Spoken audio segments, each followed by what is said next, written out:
Everyone, in this video we're going to be building off of our menu that we've worked on in previous videos, and we're going to incorporate social media icons into this section. We're going to be working from the HTML side inside of our div with the class menu, and then from the CSS side we're going to be writing some new code here. So we want it to be inside of the menu, and we want it to share similar rules to the class link. So before we get to that though, let's just put our mouse cursor to the end of the last A tag, press space, and just for some housekeeping so we keep mindful of where everything is, we'll put this is the social container, and we'll comment that out by holding control and backslash. Go ahead and press enter. We'll type in div, because we're going to use a div, and we'll call that social dash container. And we are going to use dash instead of space because spaces just won't work properly with code, ends up breaking things and can make things complicated. Press tab, and then we'll press enter, just so we have some space inside of there. And then at the end of this div, we're just going to type end of social container and comment that out with holding control and backslash. So again, just like you have with the rest of your site, just good syntax for you to remember where things are, and you can delete them when you're done your website, but just from beginning point of view and learning code, these are nice little cues for you to work off of. So I'm just going to go ahead now and create 3 social media icons in here, and we're going to use the A tag similar to what we did with the links here, and we'll just call them social dash icons. And we want 3 of them, so rather than doing this 3 times, we're going to use the multiplication symbol for star, 3, tab, and now we have 3 social icons. We want these to have unique rules as well as universal rules. So we're using the class that we can define all 3 of them at once. But if we're going to use things like Facebook, Twitter, and YouTube, and you can of course use your own social choices, I'm just going to go off of these 3 for the video. We need to identify them uniquely, and this is where we're going to use IDs. So just put your mouse past the quotations of href space ID, and then inside of the quotations type in Facebook. Same for the second one here, just past the quotations space ID, Twitter, and lastly just past the quotations space ID, YouTube. And go ahead and save. So now we have the syntax code-wise of what we want.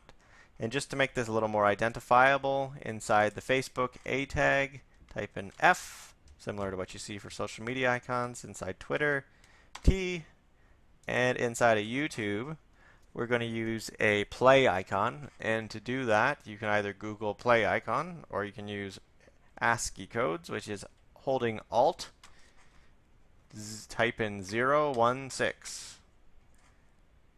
So again, Alt 016. And since it's not working for me, I'll just go ahead and go back to here. Alt 16, sorry, my mistake. You can also just copy that, Control C, Control V, or again, Alt holding that, type in 16, and you get the same result. Now that we have the text we require and the rules assigned but not yet applied, we need to have our icons in place with the menu. So one thing that we can utilize is currently the link tag already possesses some of the rules that we want. Rather than rewriting all of this for a social container, we can benchmark off of it. Similar to how we did that with the header and the footer to share the same rules, we're going to do the same thing with the link class and the social container class. So to do that, we just do comma, period, indicating a class, social dash container. Control S, and now you can see it's in the menu. But you probably think it doesn't make a whole lot of sense to have this on the left-hand side. And this was done intentionally to kind of give you a better idea of how the float rule works. So we set it originally to float right, because it's going to start from the right then. But it makes more sense actually to float this from the left. And what you'll see will happen is it'll reorient. So now the beginning links start on the left-hand side. This can be really useful depending on how you want to set out content. For example, if you're writing text and have an image, the way you float your objects will indicate the way the alignment of the image and the text will become. We'll cover that in a later video, but for now we're going to focus on our social media icons. So one thing we're going to do now is apply the class of the social icons. So we're just going to press enter past our link hover rule. And an interesting thing to know here is we do have the links still changing when you hover them over, but the social media icons will not, because the hover rule is only assigned to the link, but the links share a common rule with a social container, not the hover rule. So going ahead to our social icons class, and we'll just go ahead and do our curly brackets to indicate the rules inside of here. We are going to define some key things. First being the width.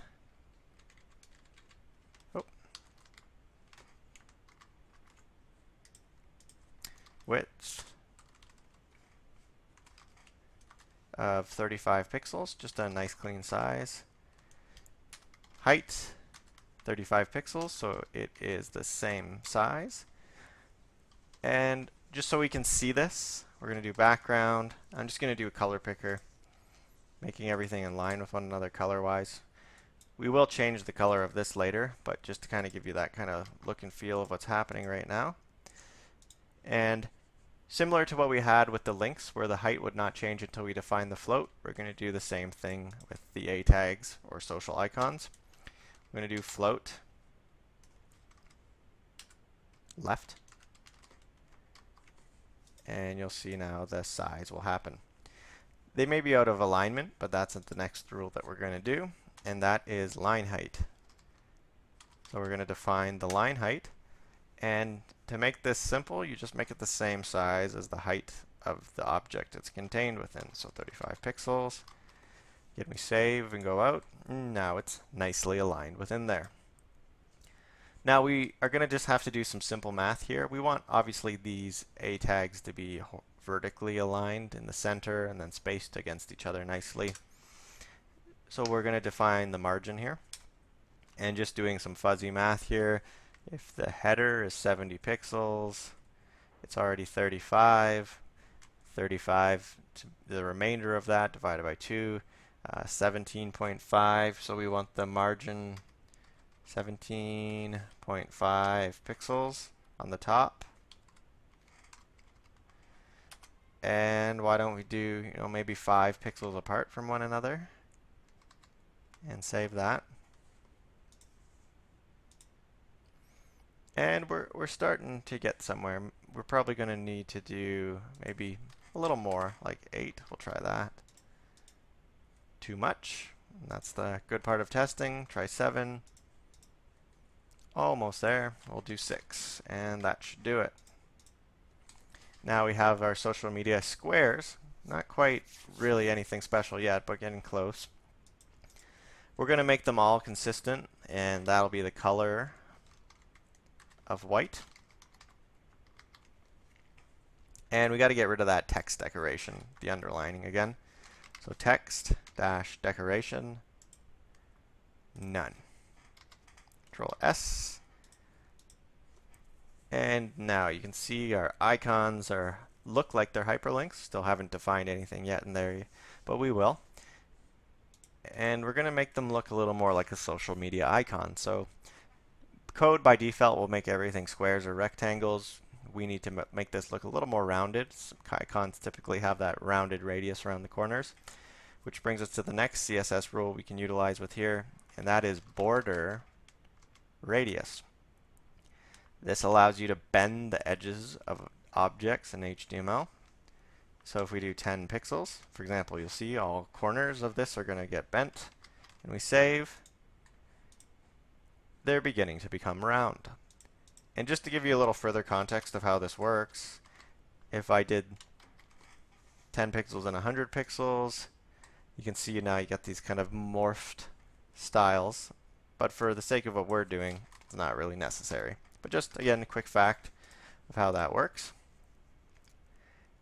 And then what we'll do is we're going to make these font sizes bigger and different colors, so we're going to get outside of the icons rule. We have a pretty general look here. Maybe one last rule we'll use is box shadow. This is just literally adding a shadow behind the objects. And why don't we do 2 pixels? 2 pixels, gray. Just to show you what's happening here. It's just saying I want 2 pixels to the left, 2 pixels down, and the color gray. And if you wanted to go the other direction, you would just do negative. So just horizontal, vertical offset, blur radius gray, and it would go in the other direction. So just again, quick context on how that works. And I might just make it a little bigger, just to make that shadow a little more prevalent. And now we have our buttons. This is how we're going to leverage the ID portion of this now.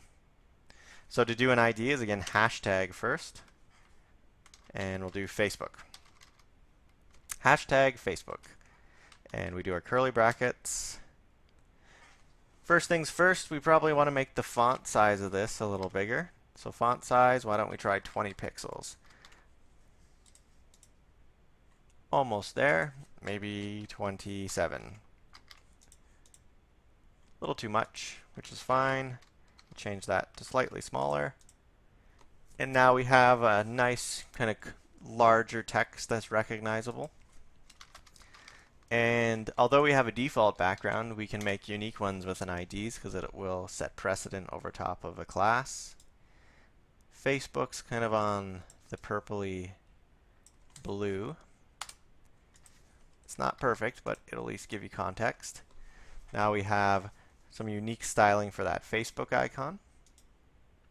And we're going to do a similar process for Twitter. So again, we do hashtag Twitter. And then our curly brackets. That color is already pretty close to what Twitter looks like. And then maybe font size for them, 28 pixels. And that's pretty close. I'll do one size smaller, just again to have a look here. Looking okay, but we want it to be a little bigger. I mean, I think Twitter's got a more bold character. And there's a perfect intro to another CSS rule, and that is font weight. And for our font weight, we'll use, say, and these are just indicating how heavy do you want the font. I'll try 500. Not giving much, so we'll just do the exact rule, bold. And now we have a thick T, which is starting to look a little more like Twitter. And you can, of course, copy that rule if you want. And you could apply that after adding a semicolon to the Facebook rule if you think that makes sense. Starting to look a little more correct there. And then the last one is YouTube. So we'll do hashtag YouTube in curly brackets. And I think the only thing we really need to do is here is background. We'll do a color picker. YouTube's pretty much red, maybe slightly dark red. And there you have it. The last thing we're going to do is make this look a little 3D, and that is just by the hover rule. We'll do a slight change inside of here. So social icons, because we want to define all of these. Social-icons, curly brackets, and then we'll just do box shadow, and we can do inset, which means inside rather than outside of it. 2 pixels, 2 pixels, gray. Save. And last things we got to do here is just add hover. And we want to have a smooth effect like we did with this. So we're just going to go to the original social icons rule. And we will do transition ease dash in dash out 1s, which means 1 second. And let's have a look. Let's go ahead and save all that. And you can see it feels much more 3D when you hover in on that. So that's it for our social media icons. We're going to focus on some more visual aspects of this site before we do all the hyperlinking, but there's more videos to come.